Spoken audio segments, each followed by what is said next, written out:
que eu sou o ponto dessa ancestralidade no momento presente, sou eu quem vai trazer de volta a memória, por exemplo, da minha matriarca Maria Cirilo, que nasceu em 1860.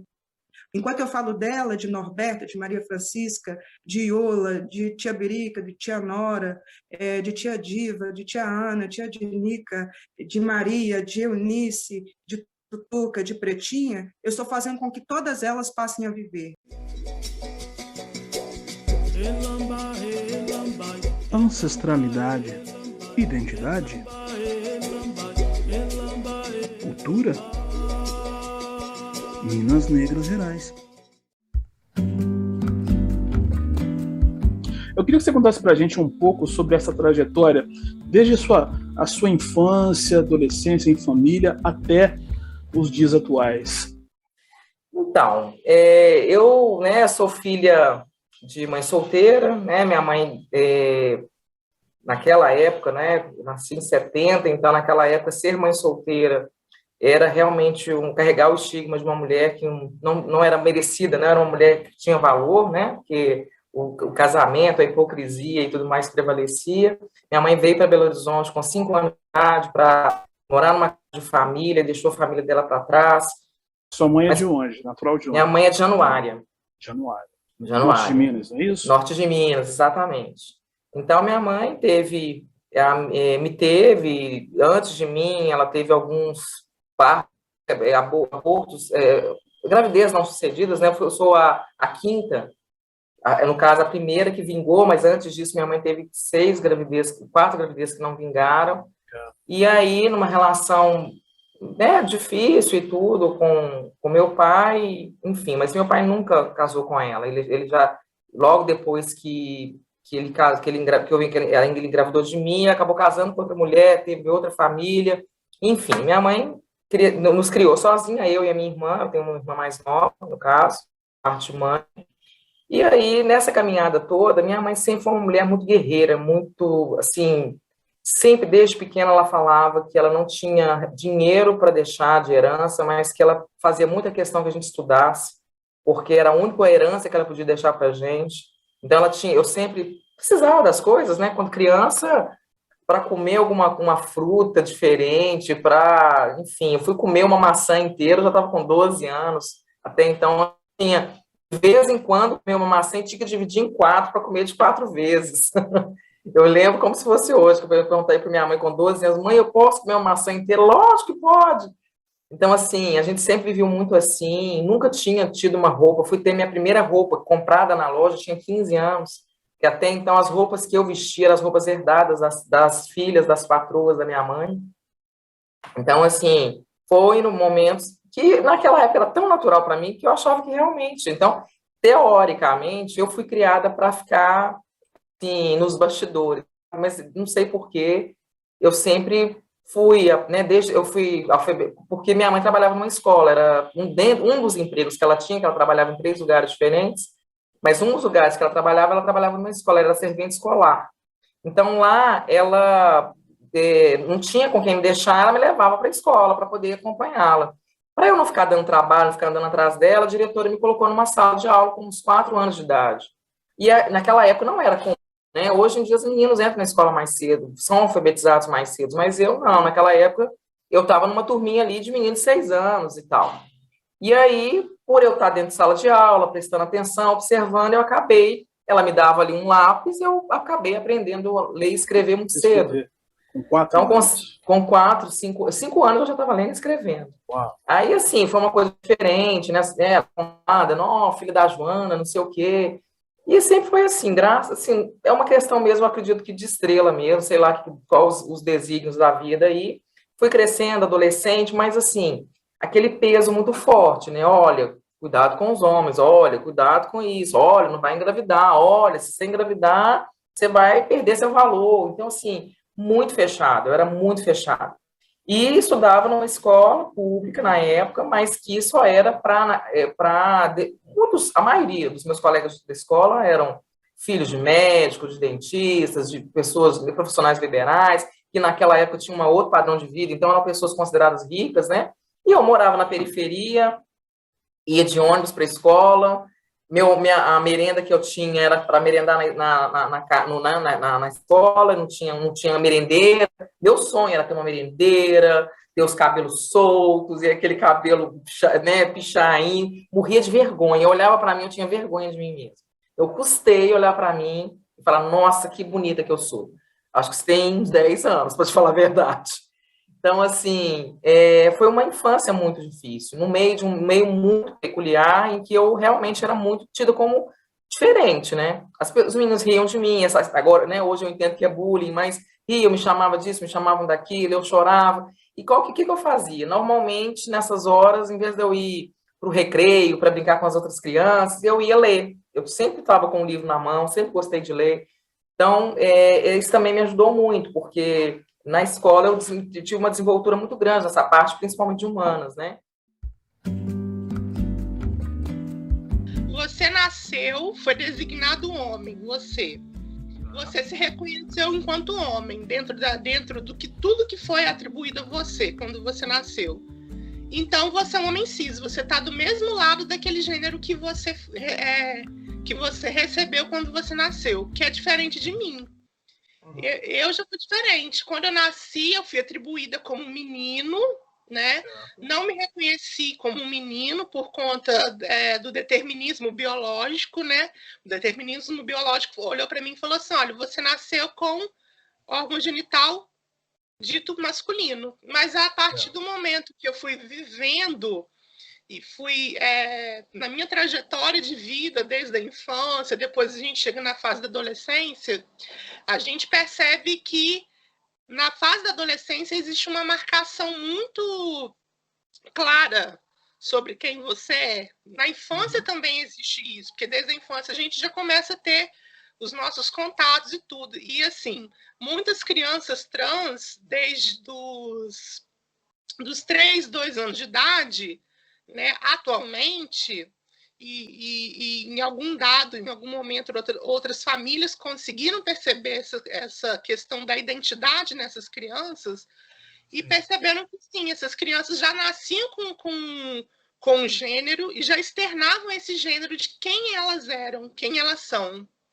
E, assim, a partir da vida da adolescência, dos 14 anos, 13 anos, eu começava a entender que não tinha uma coisa legal comigo, porque eu já entendi que todas as pessoas já viviam afetos e afetividades, e eu já não conseguia ter essa vivência, né? Porque eu não me entendia como uma pessoa comum, né? Vamos dizer assim. E aí a gente passa por vários processos de constrangimentos, né? Seu ativismo pela causa negra teve início ainda na sua infância, né? No seio familiar? Ou houve algum outro momento em que você sentiu esse despertar? Conta um pouco pra gente a sua história. Pois é, como a gente já disse por aqui, hoje eu sou natural de Oliveira, eu tenho mais 3 irmãs, o primeiro nome como o meu, Ana Fabrícia e Ana Luzia. Meu avô paterno, para melhor dizer, né? Ele era de reinado, era um homem de festa, fazia baile de São Ambrósio, né? Ponto de encontro, de negrada na época, na cidade. E a gente adotou isso muito, eu e minhas irmãs. A gente foi de movimento de jovens, no tempo que residíamos em Oliveira, movimento social. Eu lembro que a gente teve um encontro com o Movimento Sem Terra. Na época que a gente era de pastoral de juventude, a gente foi quase condenado na cidade, sabe? Porque a gente era inquieta, a gente queria saber quem era aquele povo que estava passando por ali. E a gente visitava muita cadeia, visitava muita gente que era marginalizada. Até então, a gente não percebia essa questão do racismo, porque como meu pai era envolvido, meu pai criou a gente muito assim, Rogério, assim, dependendo do dinheiro que a pessoa tem no bolso, trata todo mundo igual. Então, a gente era, vamos dizer assim, o povo do meio, no sentido de que eu convivia com gente muito poderosa, mas também com meu povo de onde que eu vinha. Só que em ambos os lados a gente não era muito compreendido, não, sabe? Hoje eu costumo ver isso. Então, do lado do meu povo de cá, que estava brigando por certas coisas, a gente era a preta metida. entendeu? E do lado dos povo de certo poder intelectual e certa informação, a gente era quem que essas meninas estão achando que são para transitar por aqui. E aí a gente veio estudar junto, eu sou a mais velha das quatro, então a gente tem diferença de 2 anos de idade uma da outra, a gente veio tentando o curso superior, não consegui, então viemos as quatro juntas, assim que a mais nova terminou o curso superior, a gente veio prestar vestibular, inclusive eu fui aí para São João, fiz muito estudar em São João, aí a gente veio para cá, para Divinópolis. E aqui foi o primeiro lugar que a gente sentiu o racismo, porque o reitor da faculdade que a gente estudava era negro, e a faculdade oferecia algumas bolsas, porque até então, hoje ela é totalmente UEM, mas na época era FUNED UEM, então ela não tinha totalmente 100% da faculdade pública que a gente precisava. Então, 4 meninas negras, irmãs, estudando juntas ao mesmo tempo, numa faculdade era coisa muito inédita, não sei se isso aconteceu depois. E a gente foi conversar com o reitor negro, imaginando, nossa, vai ser tudo certo, o cara é negro, a gente vai conseguir um desconto. Cara, a receptividade não foi a esperada. Né? Ele tocou Foi uma receptividade europeizada, vamos dizer assim. Isso, acertou. O que ele nos disse na época foi muito decepcionante, mas funcionou como um impulso. Ele falou que se a gente não tivesse condições de estudar, que a gente então não poderia estar ocupando aquele espaço, sabe? E aí a gente saiu de lá muito cabisbaixa, porque como é que um pai, né, comerciar na época, ia educar 4 filhas numa cidade diferente, 4 filhas pretas, então a gente usou aquilo para poder voar. E a gente achou que aquilo não ia terminar por aí. Então a gente começou a perceber não só nesse evento, mas também depois para frente, que nos cursos e na sala de aula a gente ia sentir isso também um pouco. E foi aí o nosso primeiro contato porque a gente percebeu que coisas que a gente achava que não eram racismo, a gente viu que era a partir do contato com o curso superior.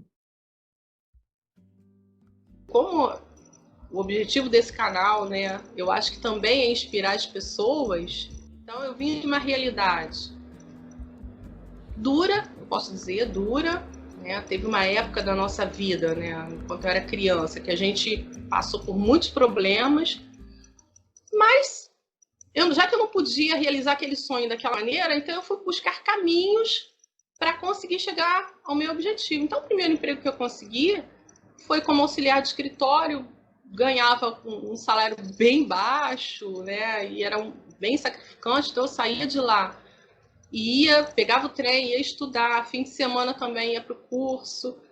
Mas é assim que a gente consegue as coisas, né? Então, estudando e batalhando. E aí eu consegui. Mas meus pais sempre me apoiaram. Depois eu casei, meu marido também me apoiou, né? Porque para entrar para a Marinha eu tinha que ter o curso superior. Então, enquanto eu estava na aeronáutica, trabalhando, servindo a aeronáutica, eu fiz a minha faculdade à noite também, né?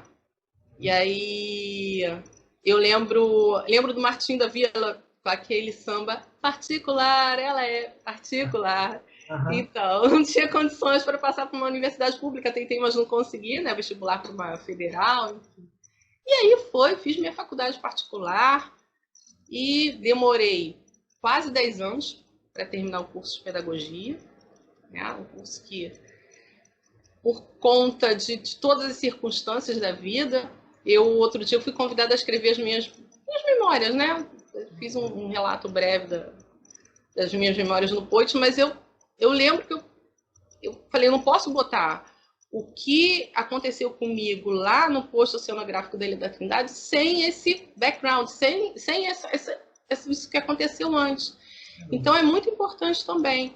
E eu lembro que não era fácil, porque eu, nesse meio tempo, conheci meu marido, engravidei, casei, e eu tinha que conciliar tudo, né? Então, conciliar casa, filho, marido, quartel. Eu, como militar, eu ficava de serviço, fim de semana. Aí eu tinha que fazer o seguinte, eu estudava um pouquinho, né? E quando eu via que a coisa estava difícil, ou para pagar a faculdade, porque eu também fazia obra, fazia minha casa e tal, ou o meu filho estava sentindo muita falta de mim, porque eu ficava o dia inteiro na rua, saía às 6h30 da manhã de casa, voltava às 11 horas da noite. E ele normalmente estava dormindo, ele não me via, só via fim de semana. Aí eu sentia que ele estava assim, precisando muito da minha presença, eu trancava a matrícula. E aí eu ficava um ano afastada, 6 meses. E aí quando eu sentia que estava mais ou menos equacionado, eu voltava a estudar. E fui fazendo assim. Eu lembro também que sempre tinha alguém que falava assim, você não vai conseguir, você não vai terminar essa faculdade, você está trancando muito a matrícula. Quem tranca a matrícula não termina a faculdade. Eu ficava quieta, né? Deixa eu falar. A pessoa fala o que quer falar. Agora, cabe a gente, exatamente, internalizar aquilo ou não. Pessoas me perguntam assim, Benilda, 40 anos de movimento negro, você não cansa, não? Eu não posso cansar, não. Eu não sinto que eu posso cansar ainda. Eu ainda sinto que já fizemos muita coisa. Eu vejo essa juventude aí afirmando a identidade no rap, na música, na poesia, nos slams, nas pesquisas, um tanto de preto dentro da academia, um lugar que as pessoas não nos queriam, né? E as ações afirmativas possibilitaram isso. Eu fico pensando assim, putz, nossa, nós somos muito bacana. E a gente tem de continuar, sabe? Eu acho que a gente precisa continuar, eu não vou desistir. O que me move para continuar nesse lugar e insistir, e me arrepio, me emociono, eu sou uma pessoa chorona, eu sou pisciana, além de ser de Ançã, né? Eu sou mãe, sou dengosa, sou criada com a avó, como eu falei. Mas o que me move é pensar possibilidades, porque nós somos um povo de uma cultura inclusiva. Nas comunidades quilombolas não tinham só negros, você tinha brancos pobres, tinham índios. Na nossa cultura você tem só negros, você vai para uma religião de matriz africana, você não tem só negros, pai de santo, Ialorixá, Babalorixá, você tem brancos também. As religiões de matriz africana, inclusive, são ditas religiões de sapatão e de viado. As pessoas falam assim da gente. Porque tem sapatão e viado. Não é que é religião de sapatão e viado, é religião que inclui todo mundo, inclusive sapatão e viado. Então, você tem uma diversidade. Você vai para a roda de capoeira, não tem só mestre e mestra de capoeiras negros, seja Angola ou regional. Você tem de todo mundo. Você vai para o samba, que é uma luta nossa de afirmação de identidade. Você não tem só compositores negros, sambistas negros, você tem também muita gente branca. Então, nós somos um povo que incluímos. A gente inclui. As pessoas é que não sabem fazer esse movimento conosco. As pessoas é que se veem no direito, né, de estar fazendo um movimento de exclusão. Agora, a gente é um povo que luta. A gente quer incluir. A gente tem um projeto político para esse país. Mas a gente também tem denunciado, Rogério. Para de matar a gente, gente. Para de matar a gente. E quer matar todo dia. Eles matam, eles tentam matar a gente todo dia. Chega na negação do conhecimento. Pode ser no acesso ao mercado de trabalho, pode ser na afirmação da nossa identidade, acesso a políticas públicas, ou a cada 23 minutos um jovem negro assassinado no Brasil. Eles criam formas de matar a gente toda hora, não dá vacina, né? Dá um auxílio de 175, a gente tem que estar atento a isso. Então, eu tenho muito orgulho, porque eu acho que nós somos um povo, como diz Malcolm X, que nós estamos por nós mesmos, nós sobrevivemos à nossa própria sorte. E aí eu acho muito legal quando o Emicida vem falar, né, tudo que nós tem a nós, gente, tudo que nós tem a nós mesmo. E tudo é para ontem. Tudo é para ontem. Então, eu acho que... E tem muita gente falando sobre isso, né, demonstrando essa força que o movimento negro e as pessoas negras têm. A gente tem apontado um projeto político. Nós somos um povo de muita sabedoria, de muito conhecimento, de muita capacidade. Então, eu fico muito feliz de pensar também que existe um movimento de muita violência, mas existe uma afirmação da identidade muito grande. As pessoas têm orgulho hoje, muitos, o que não acontecia anos atrás, de dizer, eu sou negro, eu sou uma mulher negra, eu sou negra sim. Então, acho que isso é uma vitória do movimento social negro, eu não tenho dúvida, que a gente fez isso por nós mesmos. Nós não nascemos da burguesia, nós não nascemos na faculdade, de jeito nenhum. Hoje nós estamos muitos, somos professores universitários, mas a gente faz pesquisa, a gente publica, mas a gente nasceu num processo muito pequenininho de lutar pela nossa sobrevivência coletiva. Então, eu acho que nós somos vitoriosos demais.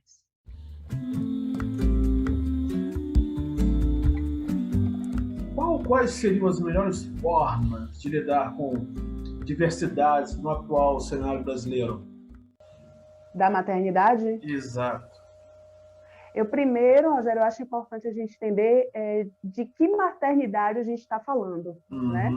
É muito importante, a gente tem que entender a compreensão da construção desse país e se perguntar de que mulheres, de que famílias e de que maternidade a gente está falando.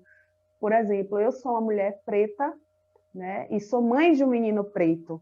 E eu vou te dizer que a minha consciência racial ela se potencializou quando eu tive a certeza que eu iria ter um menino.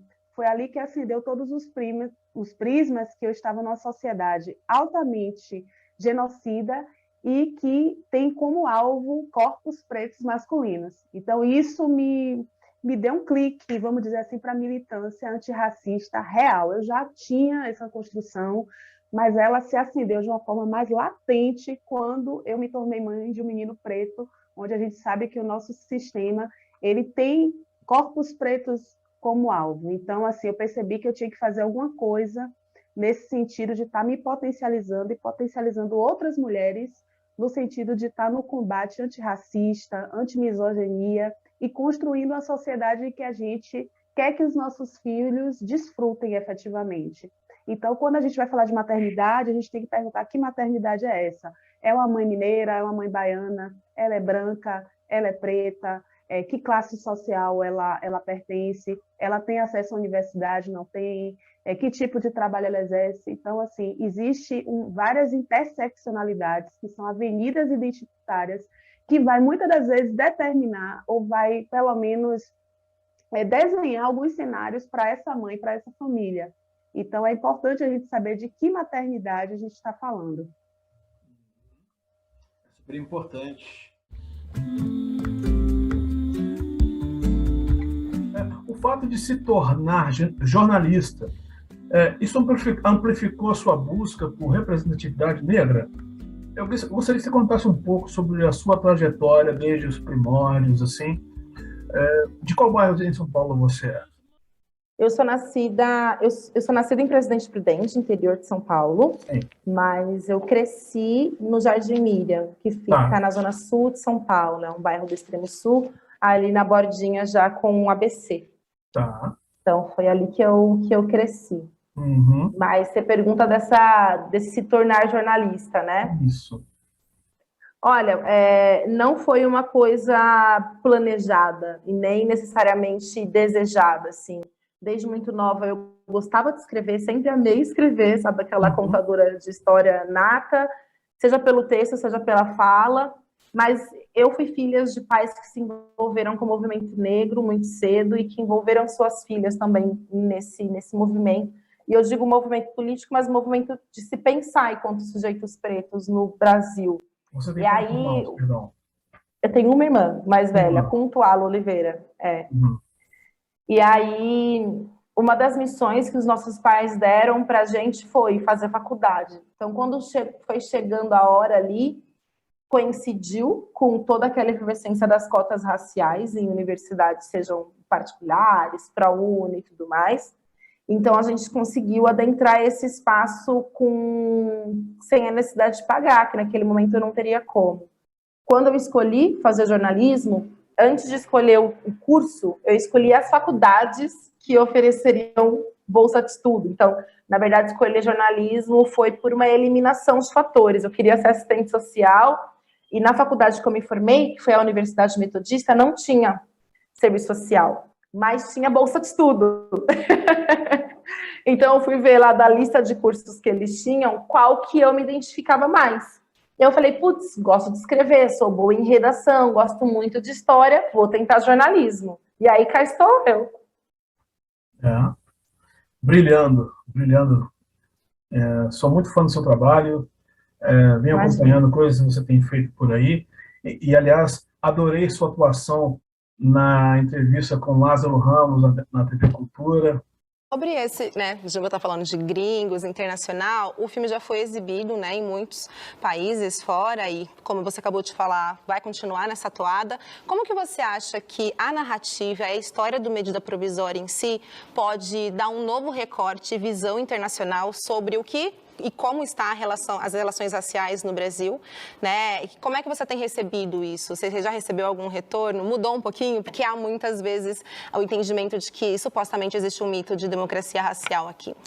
Isso está comprovado pelas críticas que saíram do filme, né? Os críticos pegam muito esse aspecto de revelação de uma intimidade das relações raciais no Brasil, mas por outro lado, e aí tenho que ser muito sincero, as pessoas também se apropriam para as suas histórias. As críticas norte-americanas são superlativas, o que falam, como eles se identificam, como eles levam para a realidade deles, é a prova de que, na verdade, esse é um movimento também mundial, né? A gente precisa ficar... Eu fiquei muito atento com relação a isso.